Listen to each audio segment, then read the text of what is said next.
some outside too. So open it up to Coach first. First, thanks for being here, guys. I know they handed me the shirt on the way in. Athletic department supporting the tornado victims. So, just I didn't put it on. I just wanted to make sure that on behalf of our team and all of our staff and families, everyone affected, my neighbors, your neighbors, just wanted to express our gratitude for all the people that came to help and knowing that everyone in the state's going to help moving forward, and our thoughts and prayers with people affected. So, obviously in the game, Demetrius went down with a significant injury, and Bly Hill what looks like maybe a semi-significant injury. So, both to their patellas. I don't know long term. I hate to speak till those MRIs done and all that, but looks like it could be somewhat significant for each. So, from a football perspective, obviously, that those two injuries hurt. From a personal perspective, they really hurt. But I know both guys are tremendous competitors and young players, and they'll bounce back and be great. And but just wanted to start with that. And then finally, I thought the crowd, for an early game, for everything that happened yesterday, to have over 60,000 people there. What a great message in recruiting. What a great message to our team. And hopefully we brought people some joy today on a dark day after yesterday. So with that, happy to answer all your questions. You said that you were looking for a red-white shootout. Did the offense show you what you wanted to see from them today?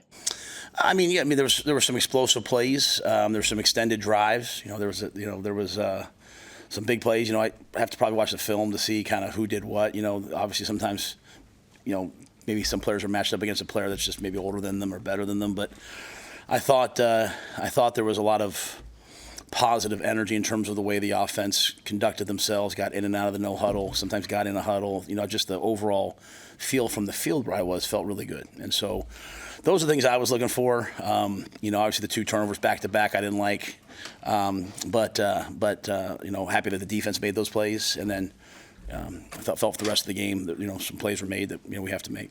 Is that a pretty fitting summary of Dylan's spring?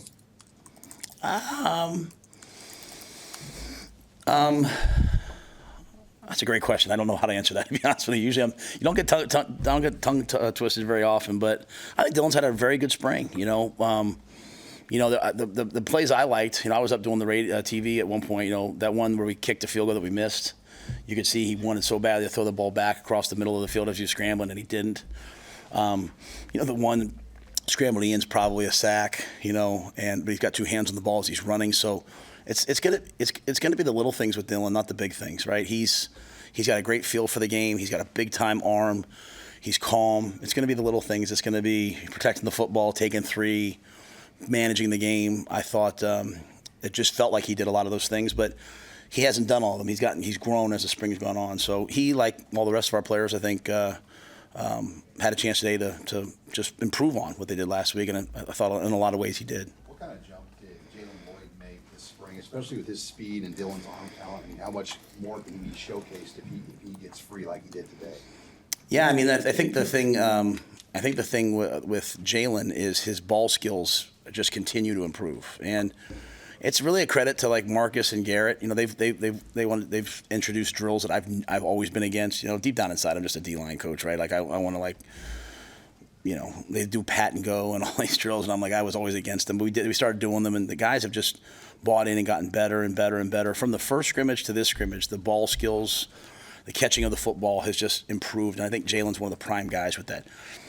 It's one thing when guys have great speed, but when you're like a triple jumper. And when you're long jumper, he has such athleticism and mobility, so he can track balls. He's loose. He can track it over his shoulder, and he plays hard. So when the quarterbacks get outside the pocket, he can turn up. And to be honest with you, Dylan has the ability to get outside the pocket and make those big throws. And Heinrich can get outside. Heinrich can throw the ball 75 yards. And so you have a feeling that, hey, I can turn up on these plays. Danny, I don't know if you saw him get outside and throw one down the field today, but he's got a big time arm, can do it as well. So it's contagious. But Jalen's been one of the most improved players on the team.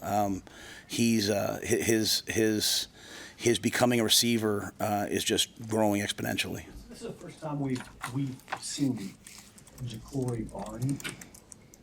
What does that look like all spring? Is that like Brian asked about the QB? Is that what it's looked like all spring? Yeah. Yeah, I felt bad for him. I think he thought the kicker was the same color jersey as him. I was watching that one on TV, but yeah, the kickoff return's hard to tell, right? Because it's not live. But I watched the TV replay up there, and I think Kobe grabbed his flag, and that's it. So, but Ja'Cory's dynamic and he's tough. He's still learning a lot. Like, they jumped off sides, and he took off before the ball was snapped because he saw them jump off sides. So he's really a smart player. But he's really, really competitive, really fast. And if we can bring just a little bit of that kick return dynamic to our team, that changes things. And then he can play all three spots because he is quick and fast and can catch the ball across the middle. The ball that he caught over the middle on 3rd and 13, and then also the ball that Dylan threw to Bullock that was over the middle. Those seem to have a bit of a different kind of zip to them than what we've seen. Is that something that allows Dylan to stand out, the ability to make those kind of throws? I'm not going to compare the guys. I don't know if I can prepare to do that. I think the thing that Dylan has done really well this spring as a young player is sometimes young quarterbacks can pass on. He's kind of covered, whereas Dylan knows the ball's supposed to go there. He's going to throw it there, and if he throw it on his back shoulder, he'll throw it where he needs to throw it, and then trust those guys to go make those plays. You can't play quarterback and receiver. You can only play quarterback. And so you've got to throw the ball away from the defender and let the guys go make the plays. And so I think all of our quarterbacks have done that. But you saw that today from him. And I thought that was to your point, that was a big time catch. Making that. The 4 verticals to Bullock, that's kind of something like I think we do pretty well. We're a pretty good 4 vertical team. I think later on when I was up in the TV booth, did we hit Borkacher on one down the seam? I think Heinrich did. So we do that well. But the in cuts and control in the middle of the field is really important to us. And I think one of the major keys to that, Mitch, is throwing the ball below the chin so that the ball is in a catchable space, but if there's a tip, it's not up in the air. That's what happened on the triple slant interception, right? The ball's a little bit behind, a little bit high, in the red zone, tips equal picks. And so, to me, we're just constantly evolving those areas. But Dylan has a great feel for that, and the thing he does is he just trusts that the ball's supposed to go there. I'm going to put it where the defender isn't and let the guy make a play, and those guys made those plays. You've tried Connor in some different spots. Did he kind of take off this spring at that wide out? Yeah. So, Janirin, I think he's an NFL fullback, but I also think he's a dynamic wideout too. And I think it's a credit to Corey that, the way that Janirin's really continued to improve his body. But he's in that 218 range. And so to me, he is a true weapon. He's a guy that we could conceivably play at wideout for 10 plays in a row, or we could motion in and he'll block defensive ends. He carried the football for us last year. But what I love is you see the perimeter screen game that we have going on, but you have a 220-pound wideout out there blocking their nickel. That helps. Then you put Nayor and Jamal out there. You have some big men on the perimeter. So I'm really pleased with what Wood's done, Janirin's done, and I think he'll continue to evolve, and you'll see him line up in a lot of different places in the offense. Does Fedoni move better than he did last spring? I don't know. He's a pretty explosive guy. I mean, he's 4'5".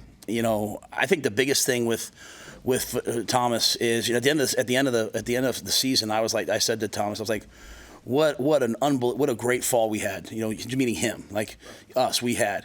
And he's like, what do you mean? He is. What I love about Thomas Fedoni, man, he's never happy. He's never happy.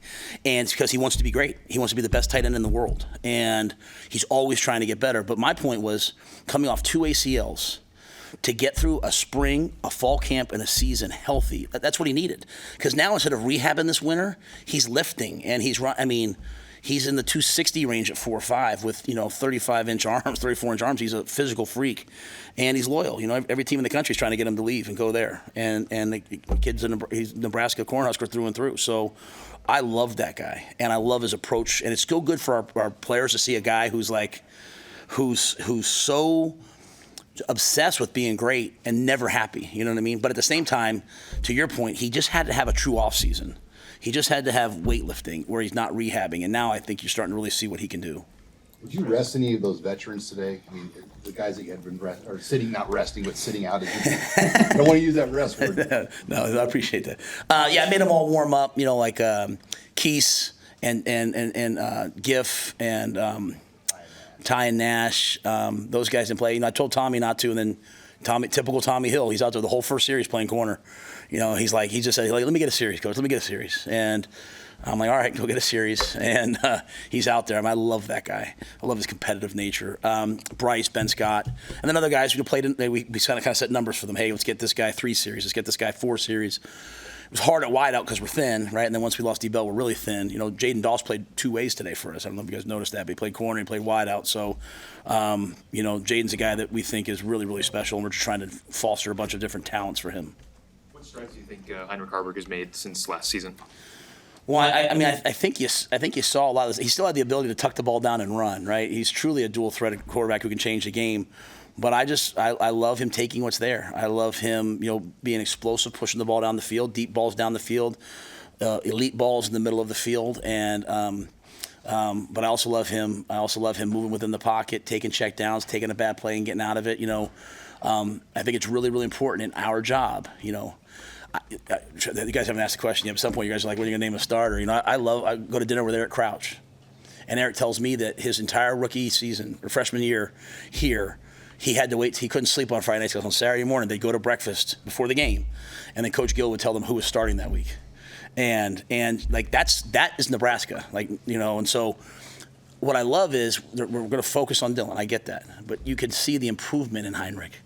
You can see Danny as a true freshman go out there and complete 60% of his balls, whatever he did today. It's just I want the quarterback play to be great. And so each guy from there then has to bring their own unique sensibility, right? Dylan kind of makes these types of plays. Heinrich can make these types of plays. I personally believe it's going to take all of us to play pretty well at the quarterback position in the Big Ten. I personally believe throughout the course of a season. We have aspirations of regaining Nebraska's place and winning national championships. How many games is that now to win a national championship? And between the Big Ten championship game, if you don't have a bye, it's 15 or 16 games, yes? Play one quarterback through that. So I think, just watching Heinrich blossom and get better, is so important. Watching Danny, watching Dylan. Luke and Jack went out there and they moved the football. I just want the quarterback play to be good, and I think it's a credit to Glenn. He's done a really nice job with them. Tell you anything? Did you come to the realization that you're set there? That you have everything you need at the quarterback position? No, I wouldn't say that. No, I would never say that. As far as the guys on the roster. I'm sorry. Yeah, I would say we would always look for quarterback. If there's a quarterback that comes along, we would always take another quarterback. I think we have our starter sitting in that room. Let me say that. Okay, I think we have 3 guys that we believe in. But if a young player comes along or a depth player comes along, we certainly. I don't go looking in the portal, but I also am not stupid when things come across to us. We're always, Scott Fitter was the GM when I was in Carolina. He used to say from the Seahawks, we're in on every trade. And so he just would explore everything. So, but I think we have quarterbacks capable of winning for us. And I think the quarterback play significantly improved from last season. And, that's kind of where we're at. What's your plan for the next few days, just with the portal and the deadline of May 1? Are you try to meet with everybody before May 1 just to kind of discuss with guys about situations? No. So what I do at the end of every spring is I have a team meeting on Monday, and then they meet with their position coach, and then they all meet with me over the course of however many days. So I'll be available Monday. I'll be available Tuesday. I've had so many guys already come and talk to me about, like I said, you can kind of tell them, there's a lot of tampering happening in college football. I got guys, like I said earlier in the press conference, guys showing me their phone, guys showing me this. So, if a player is urgent and they're trying to make a decision about going to the portal, then they'll sign up early for their meeting with me. If, a lot of guys, most of the team's probably pretty set, they'll sign up maybe later in the week with me or maybe next week. So, but that's kind of on them, we kind of have our process. We meet with every single player, go through kind of where they stand right now. We can't make promises for the future. And I think the biggest thing that I'd say is, I think wanting them always to understand, everyone's going to have your back. Everyone's going to say positive. Everyone's going to tell you what you want to hear when things are going well. When you're one of the top players, and they're trying to get you in the portal. When you're Demetrius or Blind, you're laying in there and you have tears running down your face and you don't know what's going to happen to you, who has your back then? And so, but yeah, I'm open book. We talk to every single guy, regardless. But if a guy was trying to make a decision on the portal, they can come talk to us. And I wouldn't forget that, we do a great job here of graduating players, and we don't slow down graduations. And if they've graduated, they can still go in the portal, right? In training camp, they can go in the portal. So, it's kind of an open conversation the whole time. So we're going to leave here and recruit, and we're going to recruit all day tomorrow, and then we're going to go honor the student athletes at the night at the lead tomorrow night, and then Monday, Tuesday we'll start the process. I know it comes one game, but I feel like Dante Daldell maybe took a step forward today versus the rest of the spring. You know, today I saw a burst in him. I haven't seen that long run from him in the other scrimmages. Now, you know, maybe it was blocked better. Maybe Tony didn't blitz as much today. Maybe it was a little simple. I didn't tell Tony what he could or couldn't do, but maybe he played it. But it was great to see that from Dante. You know, he's had a good spring, but I saw, you saw a burst. Kind of where I stand down there, you could see like a level of acceleration into contact and that long run down the left sideline. So some really good things. You know, you have I think a pretty deep running back. We saw Maurice Mazuka. I saw a spin move that he made. It was a fantastic run. Big fan of Kenneth Williams. I think Kenneth is a guy who's going to play here in some different ways. But Dante, Emmett, I kind of sidelined Emmett at one point, so that's enough from you. And during practice this week, Ramir took a lot of reps in one of the practices, and he looked good in kind of the no huddle stuff that we're doing. So get Gabe Irvin back. I think it's a deep room. We'll have to do a good job as coaches, but of figuring out what each guy does really well. We think we have a good feel for it.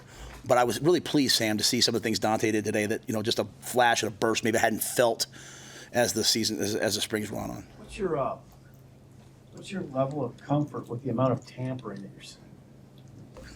It is what it is. It is what it is.